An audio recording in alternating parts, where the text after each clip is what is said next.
So last Monday when I was doing that Toyota, I mentioned that back in my Motorhead days, I didn't have much exposure to Japanese cars, and that I didn't really own any metric tools. Well, if there was one thing I knew less about than Japanese cars, it was European cars. Only rich kids own such cars, and none of my friends ever owned a German car with the possible exception of a VW Bug. This will be my second year building a Porsche, and I thought I'd remind everybody what I did last year, this Gasland creation with big flamethrowers on the side. I must have been in a mood. This year, I'm doing the same casting, sort of. I don't know whether MotorMax sold castings to Maisto or vice versa, but this casting is nearly identical to the one I did last year, with some minor cosmetic differences. MotorMax is a part of a 6-company group where MotorMax and Redbox Toys are the big labels. They opened for business in 1997 and are better known for large-scale toys. This is a part of their poorly named Super Wheels collection, which is anything but. In fact, I hate the wheels more than anything else about this casting. A technological marvel, the 959 was a supercar that was produced to satisfy the homologation requirements for racing between 86 and 93. They only built 337 road cars. It was the fastest street legal production car and set technology base for all the Porsches to follow. There's a twin turbo all-wheel drive, aluminum Kevlar composite body, stuff like that. Anyway, I wanted to do a nice uncomplicated Porsche with a shot at some better wheels, so stick around.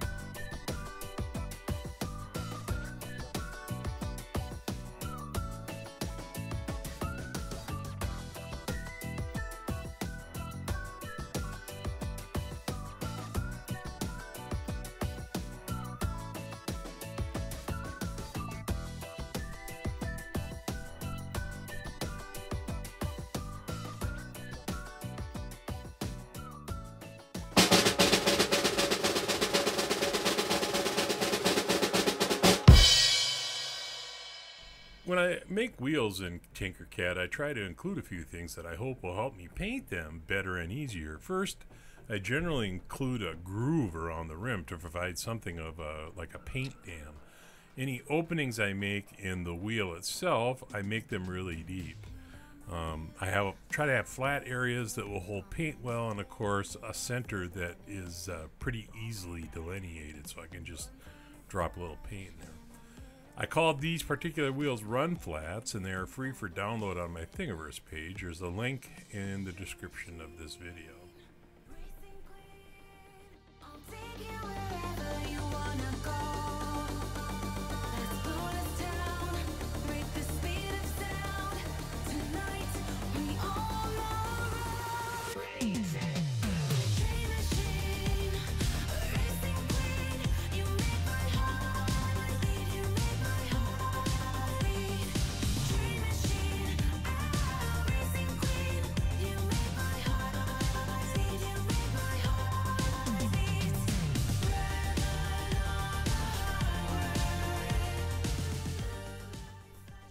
I'm not ashamed to say that I use rattle can paints in this project.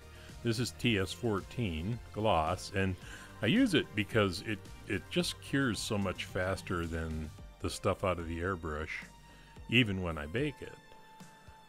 This was the first pass I took at it where I scraped it, and then I used a decal on the back, which promptly broke in half.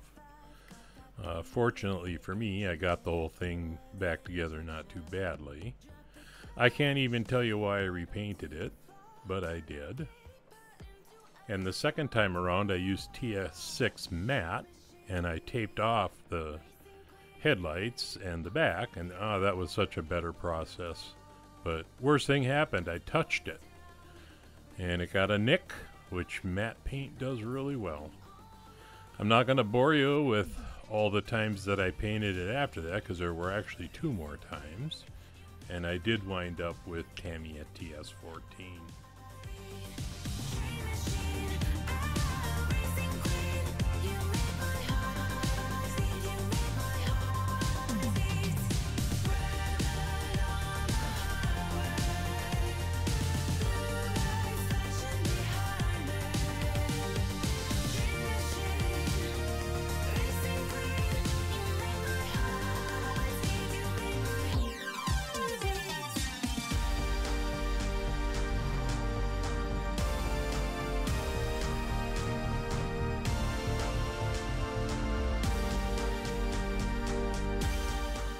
In this case, the resin kind of acts like a primer, so I want to use a color. And what I'm doing here is laying down something bright. That way the color will look brighter.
I think that black and white are the least forgiving colors to paint. They bruise easily and they show everything. I did the interior here in a semi-gloss camo, trying to look leather-like, and I discovered I hate the way the glass piece fits, but that's alright.